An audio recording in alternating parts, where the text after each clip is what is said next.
Alright, you guys thought you got rid of me. Not that easy. I'm back and the whiteboard, it's working this time. I wanted to chuck something out there to you guys, which is when we're winning jobs. Now, I was able to charge some high prices, as I told you before, you know, $3 a minute. We have this guy here, Magic Man on our shirt. That is the reason. I'm going to use this again because it still sucks. And I got to a point where I had that much demand in my business where I was even, now Jim told me when I went to training, he told everyone, if you're winning more than, I think it was 8 out of 10 jobs, your prices are too cheap. And I took that very literally. And so I went out there and I was creating demand and charging $3 a minute for once-off jobs. And sure enough, I was still winning more than 8 out of 10 jobs, especially when I was on the tools. This is, you guys can see I'm really struggling with this whiteboard. Anyway, so that's good enough. I started charging even more. I got to the point where I was over $200 an hour for my once-off jobs to try and see if I could bring the success rate back down. And so one of the things that I realised while I was out there quoting, and I quoted a lot of jobs, as Mike said before, when you're out there driving and meeting up with customers, you can only really do like 8 to 10 quotes a day, which is very true, because that's what I was doing. When I had 6 employees on, I was going out quoting 10 jobs a day, every day. And then I'd find time to do all the other little stuff that is involved with running a business. And I assume, yeah, you could definitely quote a lot more if you're doing the other 2 options that you've got. I thought that was great. I really enjoyed what you said there. But anyways, I realised that I created a process for how to do a quote. And I realised that the most important part of the process is actually your time to respond to the customer.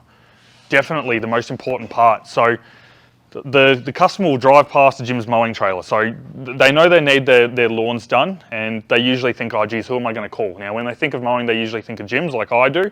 But when they pass one of the Jim's mowing trailers or see an ad on their Facebook or they Google or whatever it is, they go, yep, all right, cool, I remember that's right, I've got to get my gardening done, we'll get Jim's. So they call our number 131546, they get on the phone to one of our call center operators, and then that call center operator sends the lead out to us and tells the customer they'll call us back, that we'll call back within 2 hours. Now when that happens, while I was out on the job, I realised that I couldn't feel my phone in my pocket all the time, or for whatever reason, when you're really sweaty and you're working hard, your phone will naturally unlock itself or go into like disabled mode or whatever it is. I don't know if that's happened to many of you guys while you're out working. So I got a smartwatch, and the smartwatch would help me be able to know when my phone was calling so I could get onto the customer straight away. And as I said, the most important thing is to not delay. You need to get onto that customer straight away. So when a lead would come through, I would call up within the first 5 minutes of that lead coming through, but always within the first 5 minutes. Now, most of the time, I was actually probably within 30 seconds. So I come up with this, I don't know what you would call, like an acronym almost, for a process that I used for quoting jobs. I figured out exactly what it was for the reason that I was always winning jobs, and also why I was always getting 5-star reviews. And what I did was I come up with a word for it, and it was just so happened to be a word that fit this. So I wanted to share this with you guys, and hopefully this will be something that can help you guys out to win more jobs as well. So the word is droplets. Now it's a weird word, but trust me, the process makes sense. As I said, I didn't pick the word for the process. Like I could have gone and said, oh, let's do a quote and come up with some random stuff to put on there to make it make sense, but no. So the most important thing with when you're trying to convert a job, and especially if you want to get paid a good amount for it as well, and have a happy, satisfied customer, is don't delay. As I said, I would call that customer within 5 minutes, often within 30 seconds. When I was speaking to the customer on the phone, I was finding out exactly what it is that customer wanted. So if they wanted a catch mode, if they wanted their front back nature strip done, maybe they wanted hand weeding, maybe they wanted their gutters cleaned, whatever it was, I was figuring out exactly what that customer wanted, create some sort of a relationship with them while I was on the call to them, and then I'd organise a time to go out there. Now, the time that I organised to go out there, I would always, nearly every single quote, 9 times out of 10, I'd be able to quote it on that day. And the reason I was able to do that was because I realised that my capacity for doing lawn mowing jobs on the average day would be anywhere between 12 to 14, depending on the day.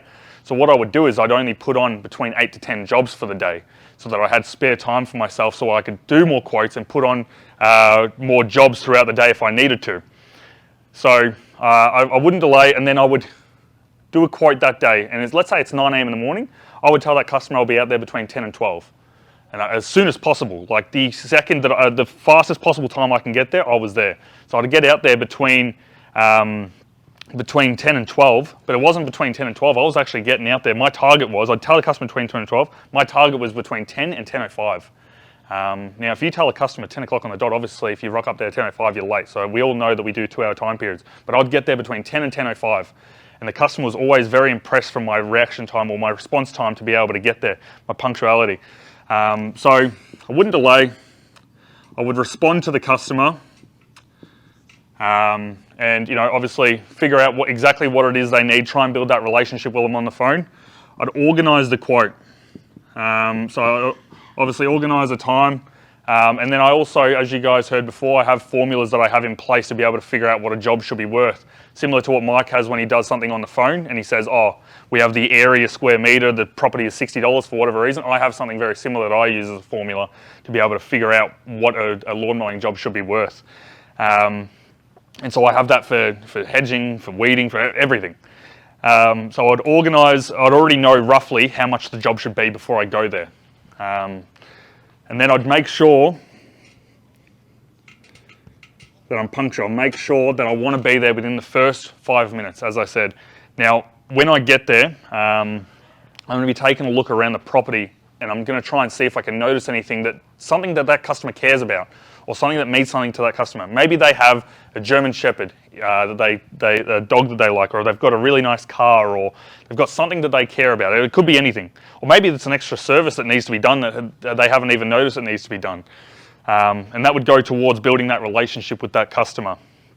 Now, what I want to do next is I'm going to walk around the whole property with the customer, and I'm going to listen to them about exactly what their expectations are. Because I can look at the property and I can go, this is what I would do, but I want to find out what they want exactly. So I listen to exactly what the customer wants, and then to get even more information out of them, I ask them questions about it as well. So if they haven't given me the exact idea of what they want done, I ask them questions as well. So I listen and ask. So I now know exactly what their idea of the perfect job is here. Now, 9 times out, as you guys would know, the reason the customers use our services, now, we're not the cheapest, we're actually the most expensive, probably by far as well, and so we should be. But the reason the customer uses us is because they know we're the best person for the job. Every time. We're very convenient, we're the best person for the job. You know you're going to get a good job when you go to gyms. We have a guarantee. So now I've found out exactly what their expectations are. This is the big reason why they use us. We're the experts, the local experts. I'm going to give them expert advice. I'm going to give them my opinion of what I think needs to be done at this property. So they've already told me what they want done.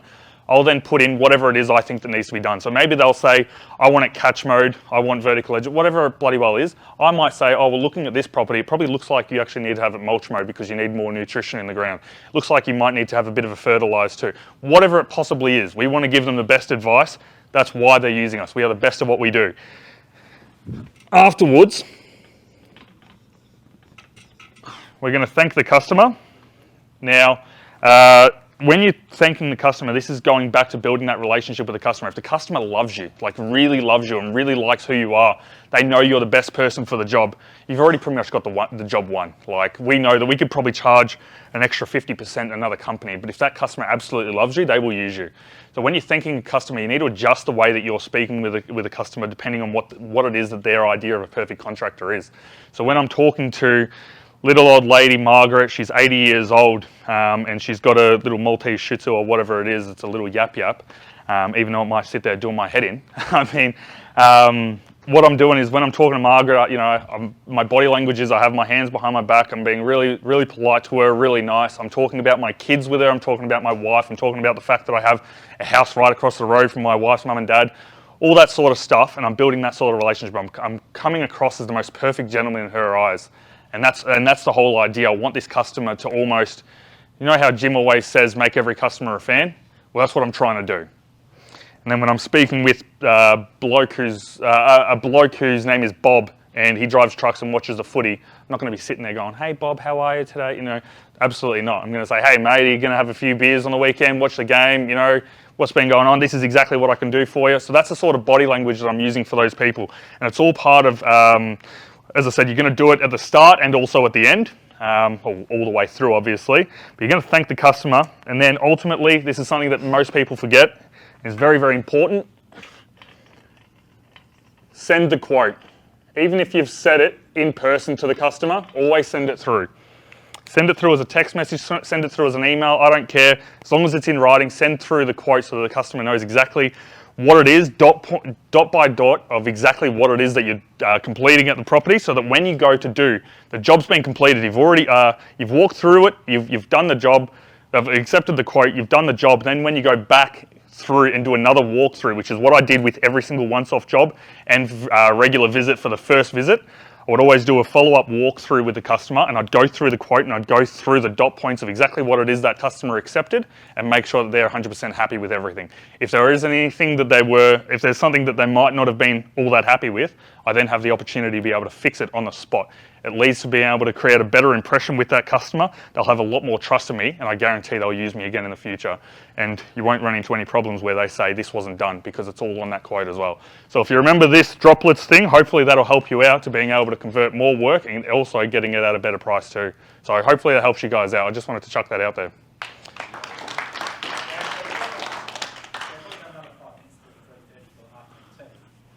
What about attachment to clients? So I interview a lot of franchisees, obviously, they get really attached to their clients and they find it very hard to split sort of to move them on. Yeah, okay. So you want to talk about maybe that emotional, because you don't have any emotions with your None at all. There's a lot of franchisees. Yeah. So yeah, a lot of people say I'm probably a little bit ruthless.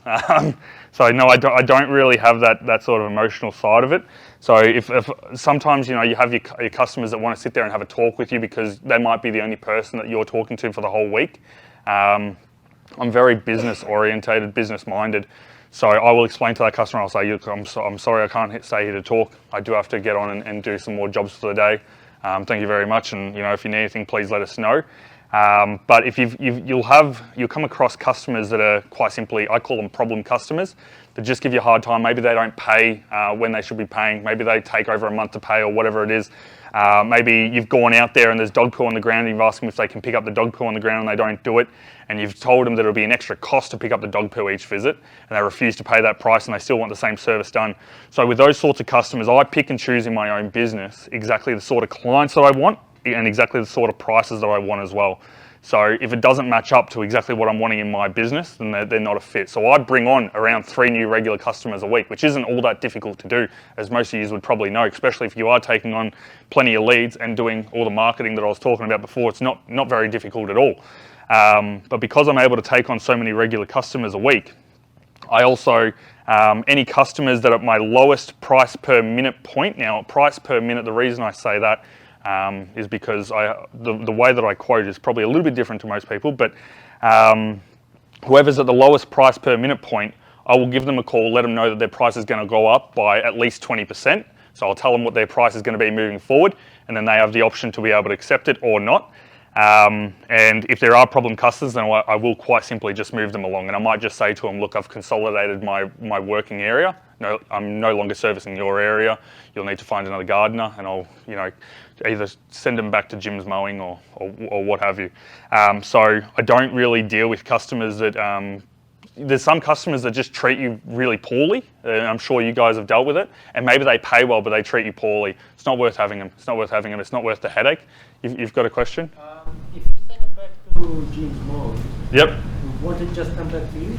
So obviously you put a note on the system and you call up Jim's first, put a note on the system, let them know that you're not going to be servicing that client. Now it depends if that customer needs to be red flagged. Maybe that customer does need to be red flagged. Maybe they're not worth sending them back to Jim's Mowing at all. But you know, if the problem is that they just don't suit your sort of business, maybe they're a client that someone else might be able to take on. You know, one person's trash is another person's treasure. So if they're often a customer that someone else might fit in with their sort of what they're wanting, then I'll send them back. And I'll always just put a note on the system. So if that answers that question there. But yeah, as I said, in my business, I was very picky with the sorts of customers that I was bringing on, but I could be because I was bringing on so many. So I would usually, once a week, we would remove a customer from my business. We'd always do the lowest price per minute customer, would give them a call every week and let them know that their price is going to be going up. So. Just on the quoting, you spoke about your formula. Can you go tell us a bit more about that? Yeah, okay. What formula you had for square metres to say lawns, but hedging and those things that absolutely. Well, what I'll do is I'll do the one for you for lawns. Now, obviously, not everyone's doing lawns here, but this will act as a guide, hopefully, for other people in other divisions as well. But what I do is it won't work for anything under 450 square metres, and it won't work for anything over an acre. But for mulch mowing, I do $11 per minute. So I live in an area called Frankston. I don't know if many of you guys are familiar with Frankston. It's got quite the reputation. So Frankston's an interesting area. We have Frankston North, which is, people call it the Pines. It's where all the commission housing is. It's where you'll see all your VT Commodores. So pretty much every VT Commodore ever is there. And they've all got the stock wheels on the back as well. And they've got the cyclone fencing out the front, so that's Frankston North of Pines. Lovely place, you should definitely go there. And then you've got Frankston, which is sort of middle class, almost, middle class as can be in Frankston. And so, you've got houses there that are generally worth around, I don't know, $600,000 to $800,000. You've got people that drive the average car, maybe they'll have, I don't know, what's something decent, just a Mitsubishi Triton or something like that. And then, they're just the average couple with, a couple kids that are usually living in Frankston. And then you've also got Frankston South. Now, Frankston South up on Oliver's Hill, close to Mount Eliza, you've got people who literally have like Lamborghinis and Ferraris in areas. They're driving Mercedes AMGs, most of them BMWs, whatever. And the houses up there are, millions of dollars, mega, these people are mega rich. So it's a very interesting area, Frankston. And I had to grow my business around this area and try and figure out how to have some sort of idea how to quote all these jobs, because you're dealing with 3 different types of people, very different. So price per minute is what I come up with, because the people in Frankston North, they have a certain budget they want to stick to. And maybe for their lawn mowing, they won't go over $60 for a lawn mow. The people in Frankston, they've got they're a bit easier to deal with. Maybe they'll do $80 for a lawn mow or for an average property or whatever it may be. And then the people in Frankston South, the real toffee noses, really they don't care what the price is. They just want it done perfectly. But they still, even though, they act like they don't know what the price is, but they still somehow always try and knock you down anyways. But anyways, and so you've got these 3 different types of people. So what I would do is I'd realise that the people in Frankston North don't actually really care about if you're catch mowing it, doing vertical edges, making sure the property looks absolutely perfect. They just want it cut. And so I realised that they just want it cut, they just want it mulched. Like if you do bevel edges, they're happy with that. If I would go out there and quote $80 for a lawn there for an average size lawn, most of the time they'd be like, no, I'm not paying it. And so I was sick of always constantly getting rejected for it, but I also wanted to help these people out because they literally just need their lawn cut. So I would give them the option of doing a mulch mow, which would be a cheaper price, which is $11 per 100 square metres. And so, you'd mulch it, bevel edges, blow it, cool, no worries, move along. If they needed weeding done, you're probably just going to poison the weeds. They don't want anything special. Give it a bit of a brush cut. And so let's say the average size property is 600 square metres. So you've got a customer that's at $66 there for $11 for mulch mowing. And then you've got your customers who want it catch mowed and they're happy if you use their green bin. And then, so those sorts of customers, if you're using their green bin, you've got $12 per 100 square metres. And you're able to do catch mowing. Remove that, catch. And then you've got the customers who don't want you to use their green bin and they want you to take away the clippings, which is at $14 per 100 square metres. And quite simply, if the lawn is twice the length, it's going to take twice the time to be able to mow it because you've got twice the amount of catches. I mean, you cannot, there's no way. If you've got twice the amount of catches, of course it's going to take twice the amount of time. So quite simply, if it's twice the length, you just double the price. It's triple the length, you triple the price. I mean, it doesn't get much more simple than that. It will not work for anything over an acre, and it won't work for anything under 450 square meters. That you're going to have different prices for that. But ultimately, I mean, this works pretty bloody well. And so you have, it's not perfect, but you have a guide for what the property should be. So as I said, mulch is 66. Catch using their green bin would be 72, and what would that be? That would be 84, $14 for the 100 square meters. And so when I'm going there, I already have some sort of a guide in my head of exactly what that property should be worth. So when I go out there, I feel a lot more comfortable and knowing I'm not sitting there winging it and hoping that I come up with a number in my head while I'm out there. I've already sort of got it. Hey, Dan, can I ask you a question? When you say per 100, like 500 square metre block, Yep. is it the block or the turf size? It's the actual full block. So what you do is you go into, because the issue is if you're out on the road like I was doing 10 quotes a day, there's no way in hell you're going to sit there and try and come up with the idea of how much turf there is. It's not going to happen. You put the address into the top of your Google, and it doesn't matter what pops up. You put the address in. There'll be 6 different listings, and it'll say what the block size is. So you go, all right, that's the block size. Booyah, put it in. Now it's not going to be perfect every time because there are going to be variables. There's going to be variances.